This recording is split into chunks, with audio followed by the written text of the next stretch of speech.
Hello and welcome to PPC Live The Podcast. I'm your host, Anu, the founder of PPC Live. And if you're used to hearing advice from PPC experts about how to ensure we are keeping up with the ever-changing landscape, don't worry, you are still in the right place. Every week, I'm going to be speaking to a different PPC expert about their biggest F-up and how they turned it around, how quickly they caught the error, who was supportive, who was not, what were the client's reactions. We get all the juicy details, no PR kind of story put together here. And today I have the delight of having Menachem Ani, who is going to be telling us about a couple of mistakes that he's made about, sales, the wrong sales being live, CPA figures they're going wrong, and just lessons from that kind of story. And also lessons, especially for managers, on how to deal with their team so that they're not too afraid to make mistakes. So yeah, let's go speak to Menachem. Hello, Menachem. Welcome to PPC Live, the podcast. Great to be here. I'm so delighted that we finally got this date in the calendar. We did one before months ago. The tech was not having its way at all. So yeah, we've had some, I'm glad our calendars aligned, the stars aligned, and we're doing this, and we've done all the testing. Like Riverside was also even a little bit misbehaving a few minutes ago, but we've got it. We're here to do this. So let me introduce you to my lovely guest today. Menachem Ani is the founder of JXT Group, that I've been a long-standing Google partner, and that even got renewed again this year, right? Your Google Yep. Premier Yeah. partner, correct? Yeah. 10 years running. Amazing. Yeah. So he's also very much a digital marketing veteran, and you'll see how much when he shares his fun fact. Yeah. He's got over 20 years of experience in multi-channel advertising and growth strategy. And he's known for his expertise in Google Ads, automation, and paid media innovation. And he's also a respected speaker and contributor to industry events and publications. So that's including SMX, Brighton SEO, Search Engine Land, PPC Live. So There you'll you see go. his name. The latest article that seriously everyone should check out, because and Menachem and his team were one of the lucky few early adopters of ChatGPT ads. I've been able to set a campaign up. So especially for our UK folks who we're still waiting to get access to that. At least you can see a walkthrough of how to set a campaign up and what the settings are going to be. So after listening to Menachem, go check out that article of his that he wrote on PPC Live. So yeah, let's go into your fun fact. What's your fun fact, Menachem? So my fun fact is I set up my first Google Ads campaign in 2003. So it's been a minute. It's been a minute. It's been a long time ago. And just a little not too deep, because we know all these conversations about talking about mistakes, but what's different? How quickly was it for you to set up that campaign compared to especially how easy it is to set up a campaign now? So I feel like everything is different, but everything is the same. I think easier then to not make mistakes. Today, there's so many little toggles that you can get wrong and Yeah. will completely mess up your goals. So back then it was just pick a keyword, put the ad copy, and let's go. And said live. Said the thing live. And it was very much about you have the more money, you get the higher position, right? Yeah, yeah. I Yeah. mean, yeah, Google had PageRank from the beginning, so it wasn't only about the cost per click. There was this de facto relevance, and I think that's really why Google took off the way it took off. But Yeah. it was so something very pure about it. Just pick a keyword, write your ad copy, put your bid, and done. Yeah, absolutely. And those were the times I remember where the ads were on the right hand side of Yeah. the bar, wasn't it? And there was a CEO was at the top. Gosh, those were the days. Yeah, that's showing my age as well. Anyway, but again, thank you so much, Menachem, for joining us and being willing to share some of the mistakes. I mean, you know what? I'll admit that, look, as a Google Premier partner, you probably don't make too many mistakes, or you catch them really quickly. Menachem and I were chatting, and he was really digging deep for a mistake that would really, we could really sink our teeth into, that will get our listeners really excited. But there are a few that he's come up with, because the best of us make mistakes, and it's about learning from them, not panicking about them, knowing that that's where the best learnings come from. But For also sure. we share them so that you don't have to make the same mistakes, so that you can make Exactly. your own new brand of mistakes for Exactly. yourself. I try to learn from other people's mistakes, but the reality is we're human. We're all going to make mistakes. I think like what we do with it, do we learn from it? Do we add it to our checklist? Make sure to look out for it in the future. That's really what sets us apart from the next person. Absolutely. That sets us apart from the person who doesn't try and the person who's not, that shouldn't be running accounts. Yeah. Yeah, honestly. So I think someone has once said that if you've never made a mistake, actually, I argue that you've not tried hard enough. You've not Yeah. done the best for your client, actually, because you'll test something, you'll make a mistake, and you'll learn what's the right thing to do from moving on. So anyway, we're already doing the last 2 minutes of the episode. Like if we've come to the end of the chat already, but no, Yeah. this is the start of the conversation. So let's get into it, Menachem. What's the F up that you'd like to share with us today? So doing this as long as I have my fair share of mistakes, but I think like, starting out, not being careful enough to set bids right. Like there are times where I accidentally, put $10 instead of a dollar as the bid or, put the budget at 500 instead of 50 and just kind of blows through. Yeah. Those kind of things always make me nervous because, we are responsible for the client's money. And so that's something I take very seriously. And yeah, it happens though. Yeah. So you've had the incident of blowing through the budget in an hour that should actually have a budget that should have lasted Exactly. like a whole day.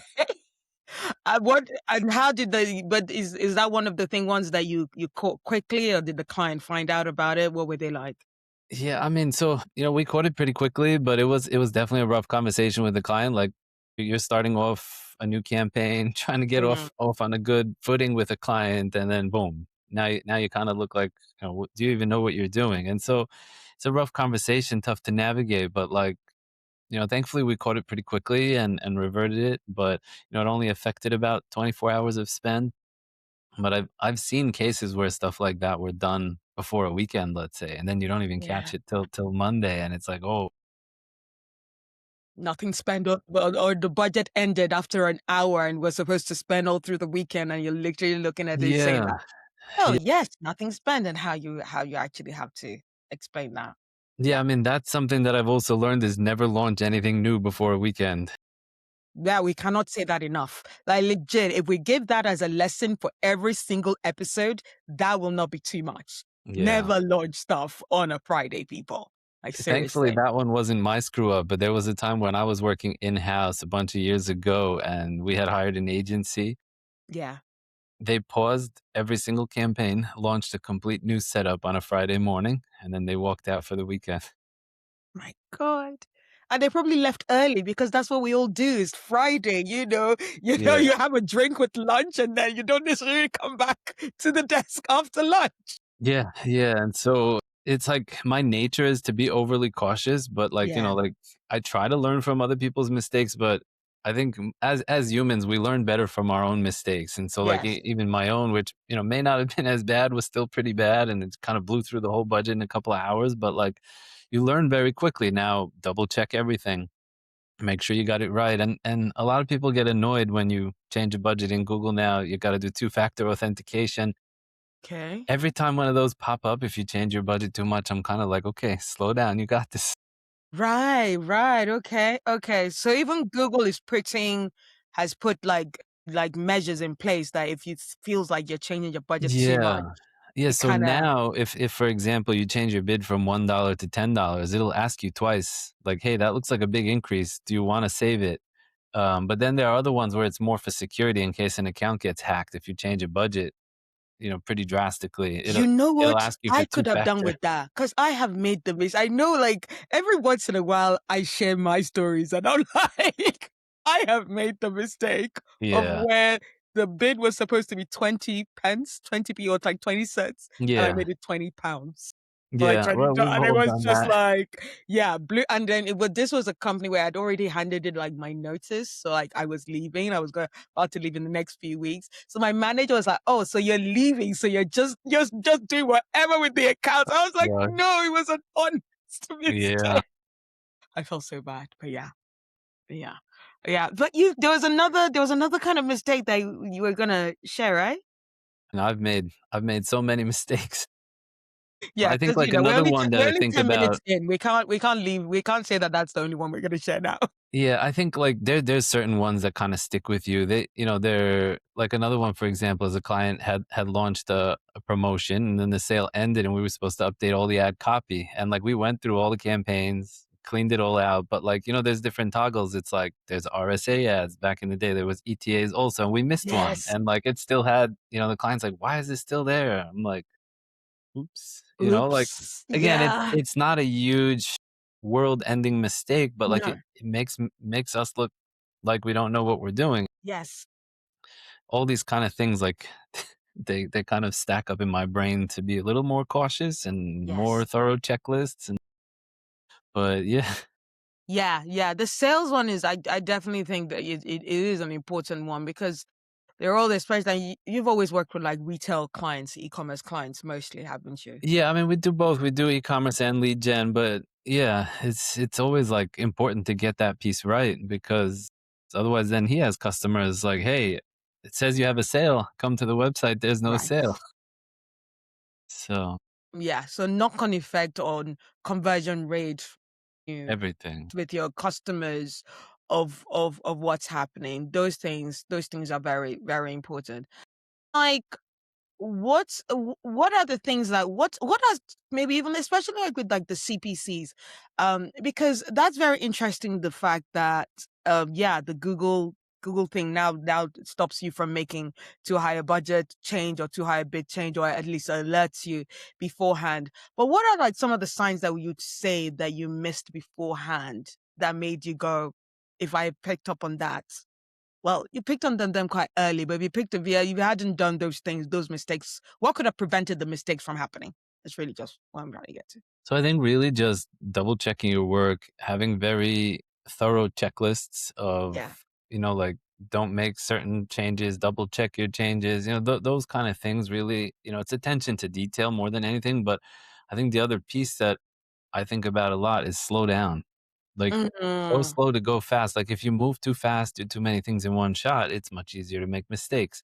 So, like, if you feel like you're overwhelmed, your workload's too much, it's like if you try to do it faster, you're gonna make more Yeah. mistakes, then you have even more work to deal with. Yeah. So it's Yeah. better to just kind of slow down, double check everything, and try not to make those mistakes. Yeah. Yeah. And it looks like you've had some good clients. Like, talk about that. Like what makes for a client that even when they hear about mistakes, they don't leave. They don't get too angry and they don't leave. Yeah. What have you done to cultivate that kind of good relationship? So I think that relationship, that's really the most important piece. Like, look, Mm. at the end of the day, we're responsible for clients' money. It's a big responsibility to take that to heart and make sure it performs in the way it needs to perform. Performance is key. But I think client relationships is probably more important than anything in Mhm. choosing which clients you work with, Yeah. picking good people. I like to say we do good work with good people. Like, Yes. I don't want to work with a client that has an amazing business, but they're not fun to work with, or, Yeah. they're not a nice person. Yeah. And so, really, just taking the time to build a relationship. And in today's world, it's like go to their office, shake their hand. It's a lot different than just being on video. Yeah. It's not as easy to do, but those kind of things really make a difference. When you have like a connection with someone and you make a mistake, like they're a lot more forgiving of it. Yeah. The hope is we don't make too many mistakes, Yeah. but it's inevitable Yeah. No, absolutely. Yeah. If it's inevitable, the thing that you really need to be big on is that good client relationship and building for that sure. trust so that even they themselves, they're fully aware of, like, this is not the usual. This is a mistake. I'm sure Exactly. they'll turn it Exactly. around. And they do see that we go above and beyond to make sure there are no mistakes. So when it does happen, it's few and far between. It's like, okay. Yeah. It's like, Yeah. We know them. We know them and we trust them. and exactly. The trust is the biggest piece for sure. Yeah. Absolutely. And like, if someone has just made a mistake of, like, literally, yeah, let's go with the example of CPC has skyrocketed. They've put the wrong CPC in the daily budget has been spending an hour, and they're just watching it and they're scared to what the client is going to say. What's your advice to them? I think For me, the biggest thing is get ahead of it. Don't try to act like it didn't happen. Don't try to cover it up. Just be real. Like, hey, we made a mistake. This happened. We caught it right away. We fixed it. Here's what we're doing to make sure it doesn't happen in the future. People like when you take responsibility and Yeah. accountability, and especially if you are working with good people that enjoy working with you, that they'll be a lot quicker to understand and move forward if they see that you're being responsible and accountable for it. Yeah, absolutely. Yeah, honesty has always been like a common thread in all the conversation with people. Like, get ahead. Just yeah, don't Yeah, try to be or like you don't know what happened or try to blame something else. Take right, ownership. Get do the fix. for sure. Yeah.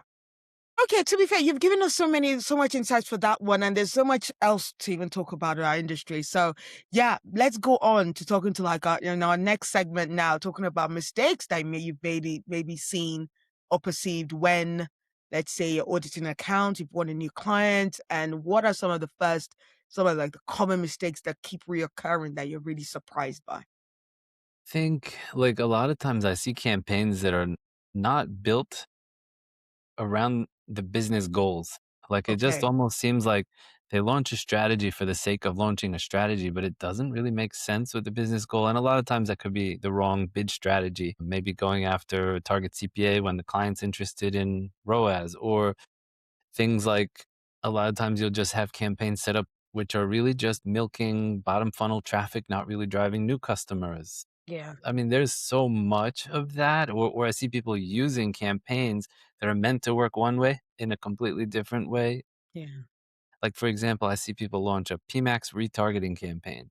okay. It's not possible to build a retargeting campaign with PMAX. It's just that's not how the campaign is built. It's just not. But people like they set it up in that way. They'll call it that. They'll think and it just doesn't work. And I'm like, Lord. so yeah. That's so interesting. And so is there a but that's such like an interesting idea, like PMax using it for retargeting. How come you can't use it for retargeting? Is there just a So lack of the way understanding what audiences PMax is? Yeah, the way audiences are built in PMax is that you can only use an audience as a signal to the algorithm. Yes. So if let's say I say, here's all my website visitors and email subscribers, give it as an audience to PMax, it's using that as a signal to find similar buyers, maybe to retarget some of them, maybe not all of them. It's really completely up to the algorithm what it does with it. And Okay. so I've seen so many times where people will set up a PMax, they'll put all the first party audiences, website visitors, email subscribers, all that, and like they'll even title it like PMax retargeting. I'm like, that's not That's not now. what it does. Yeah, and the flip side as well. Like a lot of times people will set up a PMax to go after new customers, but PMax by default will start at the bottom of the funnel and then Yeah. start moving up. So it's not really going to be a pure prospecting campaign unless you No. add in very, very heavy exclusions, which truth is Sure. some of them only came out in the last 6 weeks. Like Yeah. there is now an ability to block website visitors from PMax. So Okay. I think really just understanding what each tool does and make sure Yeah. you're using it in the right way. I've seen so many agencies who don't seem to understand that, and Yeah. it's Yeah. yeah, it's crazy. Yeah, it's as you see so many agencies, not understanding that, but I'm actually so not surprised because it's just that whole, "Oh, yeah, PMax, you just slap it together and set it." I Yeah, know, and it's like, guys, you need to understand what these tools are for and yeah, what the thing is trying to do and, right, whether that matches for your goals and what your business is doing. There's some people like as much as PMax should be a tool that should be, well explored, it won't be necessary for every business type. It won't be necessary for every kind of goal that you've got. And like, yeah, there's just this whole like with AI and automation, new people going, yeah, yeah, yeah, let's do Google ads for whatever you're doing and PMax and you do all the AI stuff. And it's right. annoying. And I It's think annoying. like the biggest thing is like let's say PMax is a good example, but really any campaign type is it can be set up in a bunch of different ways to Yeah. achieve very different goals and perform very differently. And so you're right. You can't just slap it together. It's like people say it's a black box. You just set it and forget it. It's really not like that. Not You anymore. can set it 100 different ways and you can optimize it 100 different ways, but you have to know what to look for. It's very different than, a search campaign or something else. Yeah. It's very now that you talk more about PMAX, I remember like again another shameless plug. Menachem is one of those that has written so much about Performance Max, especially for search engine land. Like legit, if you just search for Performance Max in on search engine land, most of those, maybe like 80-90% of our articles are from Menachem. I'm not even About kidding. that, but It's so yeah, I've definitely put a lot of information yeah, together, and to give Google credit, they've come out with so many new features and reports and insights. So like when it first launched, it was kind of a black box, but there's yeah, so much data you can get from it, and so many different toggles you can use to push it in a completely different direction that like people should use that. yeah, yeah, absolutely. I know we're talking about mistakes, but we'll definitely get back on that. But like just a little tiny tangent. We're talking about Performance Max. I'm always like pulled into talking about AI Max as well. And Yeah, just especially about especially we talk about how like early P Max was a bit of a mess and then they improved it. yeah. AI Max, do you feel it's a bit of a mess? Have you tested it? We've definitely tested it. I think it's a little bit less of a mess as you might have considered PMAX in the beginning. And the reason why is because AI Max is, I'd say it's like a lot of similar components to PMAX that are related to search. So they've kind of taken this algorithmic targeting piece of PMAX and layered it on top of search as like an expansion. And Sure. so it's pretty good. I mean, my philosophy with it is only use it where you have revenue coming into Google Ads. So Mm, if you're running a low volume lead gen campaign and you're not using, let's say, broad match keywords, you probably don't want to use AI Max. But if you're running an e-commerce campaign where it sees the revenue and it knows the target ROAS, it's safer to use it because the system knows what's working and what's not. So yeah. you really, it's again, it's a tool in the toolbox, and you got to know when to use it and how to use it. Okay, I'm going by the theme of the podcast. So let's say a big mistake would be to Yeah. try to use it even when you have no revenue coming in Exactly, to Google exactly. Ads. Like if you're running a lead gen campaign is a good example because it's only measuring forms and phone calls. Yeah, And you set it to run after a specific keyword and then you turn on AI Max, it will go very far from the intent of your keyword and start bringing yeah, you random traffic that will convert into a form or a phone call, but that you can't do business with that person. So, yeah, yeah. yeah. And we've tested that. So I don't know if that's a mistake or not, but we've tested it. It didn't work in that way, but it works well for e-commerce or where you have offline revenue data coming in for lead gen. Absolutely, absolutely. Love that insight. And in a way, we've already started talking about the whole AI, AI and mistakes working with AI, but specifically, and this is something that, we said we talk about Claude, bringing Claude into work within Google Ads. Do you think that's a mistake? Like, have you tested it? How have you gone with that? Yeah, so like I mentioned before, I take the responsibility of managing our clients' budget very seriously. I'm not willing to connect Claude to my Google Ads account directly right now for that reason. What we do is like we use Claude a lot, both for creative, for ad copy, ideation, things of that nature, but also like we'll take data from Google Ads and put it in and do research and analysis on it. But I don't know, I'm afraid to connect it. We're Yeah. starting to think about testing like the Facebook MCP because that is like an authorized Yeah. connection, but I'm still just getting up to that. Okay. Okay. So even like the Facebook one, you're not sure, but like as well, but the Claude one, not sure about Yeah. being in I'm it. cautious to connect something directly to the ad account right now. Yeah. Yeah. Um, but like, yeah, another shameless plug. Like, we've got Benjamin Wenner, who is going to be joining our Slack group, so the PPC Live Slack, and yeah, who's going to be showing us because he feels like it's the best way. Claude is the best one to do that, to be able to run your PPC accounts autonomously. But he also does warn about the fact that, with especially with all this access that we're giving it. I think one thing that was pointed out at a previous PPC Live event was the fact that, you're giving all this access to Google Ads, your Google Ads account, meaning you're allowing Google to be able to say that mistake that happened, that overspend of a budget, that kind of thing, that optimization that was put in place, Right. not our fault. That bad result, not our fault, because you're giving access to an outside tool to Right. now manage your campaign. And so yeah, it could cause for a little bit of a dangerous stuff. Maybe Google might start thinking, depending on how advanced the AI, the co-working thing that you're doing is being brought into, it might see that as a little bit of a security issue, don't you think? Yeah, I think it definitely can be a security issue. Like, what if Claude just raises your budget and spends, way more than you intended? What are the backstops they have to like prevent such things? I don't know. I think the other thing also is like, I love AI to help us be more efficient and all that, but I can't trust everything it outputs. Like, No. it hallucinates, it makes stuff up. And so, like, do I trust that to manage a client budget?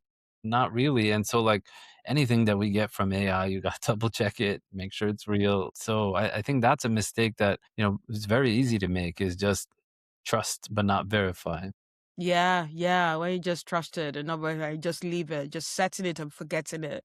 I mean, those kind of principles have never changed because even when we were, you'd add customizations and even coming to that example of like the sales ad, that went off, you just set things and if you don't double check what was supposed to go off, what the Yeah, automation was supposed to pick up. Yeah, yeah. You yeah. just, you just never That know. you're making me think of another one. Like we accident like how a lot of times people launch competitor campaigns. Is like Yes, we launched a competitor campaign by duplicating some of the ads from an existing, and we had dynamic insertion in there, and it was putting yes. the competitor name in the ad. And he's like, "Why?"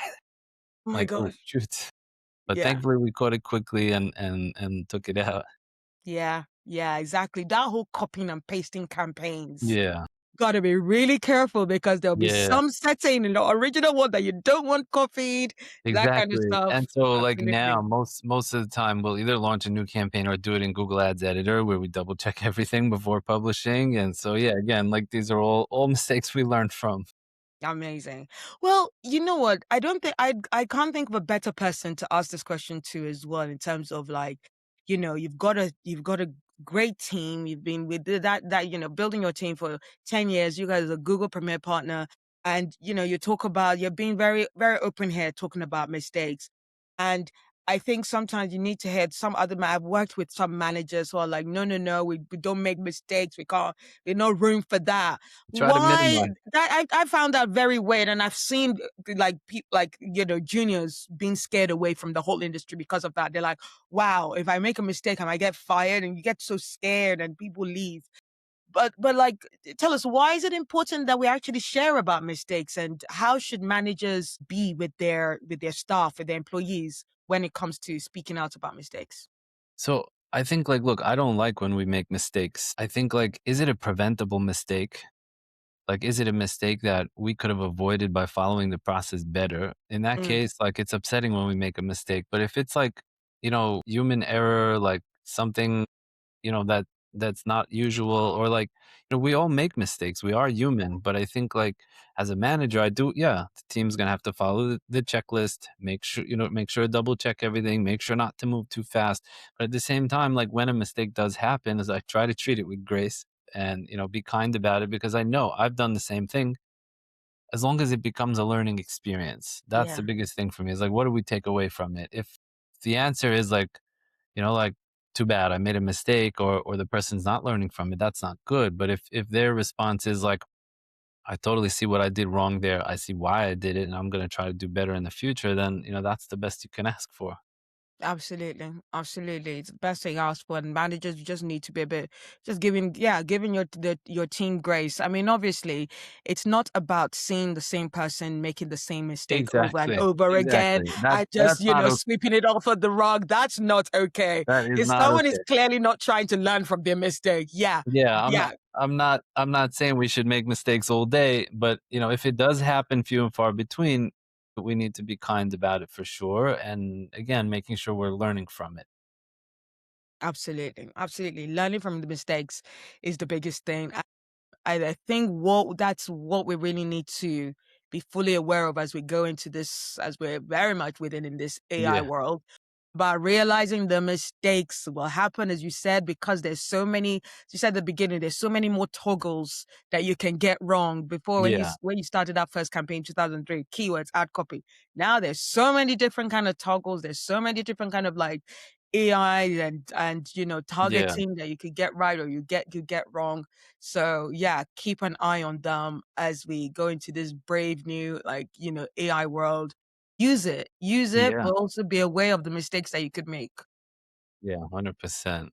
Yeah, and be honest about them. Menachem, that has been such a great conversation. Thank you so much for bringing those like several stories. Like we had 2 mistakes, we went up, you came back with a third mistake. I love it. We need that lovely kind of honesty in our industry right now, where on LinkedIn everybody's just sharing about I want this new client, 10 million in revenue. Everything is going well. You think on LinkedIn? Yeah. We need a different perspective. Yeah, listen, thankfully we get a lot more right than we get wrong, but doing this as long as we've been doing it, there's definitely our fair share of mistakes, and I think everybody makes mistakes. Yeah, That's yeah. it. What I'm even excited for is that Ginny Marvin, we're gonna do it in a way of like the mistakes she made in a previous career that didn't stop her. But Ginny Marvin is gonna be on the podcast. Like I Yeah, am she's so like, amazing. yes. Like if Ginny can come on and be honest about making mistakes, anyone can. I can't Yeah, wait for the amount of people who start going, I want to be in the podcast. If Ginny's gonna talk about it, why shouldn't I? exactly. There you go. That'll be fun. Anyway, before we leave you, one final question. If your PPC career were a movie, what would the title be? I think right now I would go with Heat. It's like me versus the AI. Yeah, I think someone else, I think literally the previous episode, that someone also said heat. Yeah, I love it. Two people can be he. It can be, yeah, this industry raises the temperature yeah. on our day to day, on a daily basis, right? Yeah. I mean, it's like we're just constantly trying to make sure it comes back to a lot of those toggles, a lot of those features. The ad platforms want to push us forward and do this, do more of that. And like I always have to ask myself, is that what's going to get the best results for my client? And so I feel like it's a constant game of push and pull. Yeah. But at the same time, it's like you got to think forward. You got to be AI forward. You have to be technology forward. Otherwise, you'll just get left behind. Yes, yes, yes, you will. You've got to, yeah, you've got to get into the kitchen. You've got to face the heat. Yeah. You've got to get in there, unless, might as well not be in this industry at all. Like loads of things are changing. And that's great. So Menachem, I know we've shared several actually platforms that you're on, but what's your favorite to share to people if people want to really like, follow what you're doing? What's your favorite platform I'm that you're really most active on LinkedIn and Twitter, on? so Okay. feel free to connect with me there. I'm always happy to chat. Amazing, amazing. We'll share all the links to that in the show notes. So yeah, people can definitely connect with you. But yeah, that's been a great conversation. And yeah, Yes. thanks again for that, Menachem. Thank And you. Thank you for my, having me. Always my great pleasure. chatting. Amazing. Thank you so much for that fantastic story, Manahem, and sharing just that very honest and transparent experience. Because yeah, being a founder of a company, it might be a little bit difficult to actually admit that you had mistakes. But as you said, as Menachem said, remember everyone makes mistakes. The best of us makes mistakes, and we've just got to be honest and open about it when they happen, so we can get ahead of the solution. So anyway, for all the information and the full transcript, not just the show notes, go to podcast.ppc.live to get all the full details and all the links that we shared.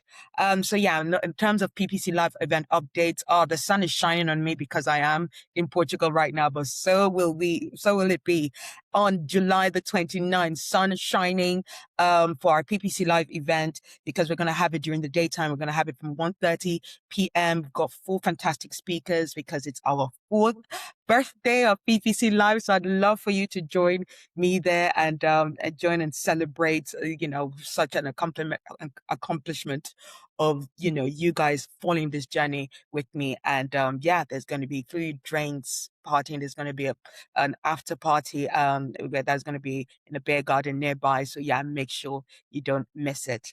So yeah, tickets are live for that. Go to ppc.live for that, or just search for PPC Live on Google. Google search that. If you see the Eventbrite option coming up, ad coming up for the PPC Live 21 ticket, yeah, that's the link to click through and go get your ticket.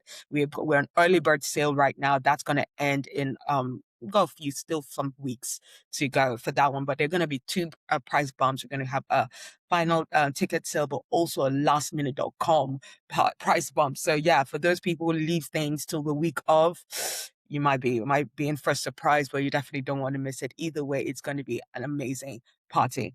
But before I leave you as well, I'm delighted to share that I am also taking on coaching clients, so coaching mindset, clients just to help with your PPC mindset, to help you with your confidence, to go for that promotion, go for that pay rise, go for that, job that you're not sure you're perfectly suited for. Get in touch with me. Go to themarketinganu.com for the full details of that. You'll be able to book 15 minutes free session with me so that we can discuss specifically what your needs are. All right. Well, thank you so much for that. And I hope you've enjoyed the show. And I look forward to bringing more PPC F-ups and triumphs next week. Thank you. Bye.